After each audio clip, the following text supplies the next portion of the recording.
अस्मिता फडकली, शिवबाची तलवार तडकली, महाराष्ट्र अस्मिता फडकली. संतांच्या अमृतवाणीने जीवन केले वैभवशाली. विश्वगुण थोर तपस्वी कल्याणास्तव इथे जन्मले. आदर्शाचे अमोल लेणे या भूमीला देऊन केले. भक्ती आणि शक्तीची पुण्याय येथे मोठी, एक दिलाने ओढले जय घोषाच नादी.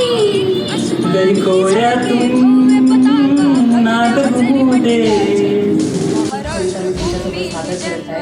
ओळखलं का सर मला पावसात आला कोणी, कपडे होते कर्दम नेले केसावरती पाणी. रडूच आले मजला मैत्रिणी म्हणाल्या काय असे हे ध्यान, केसांच्या झिपऱ्या रंगही गेला उडून, पण आवडती ती तशीच मजला राणी.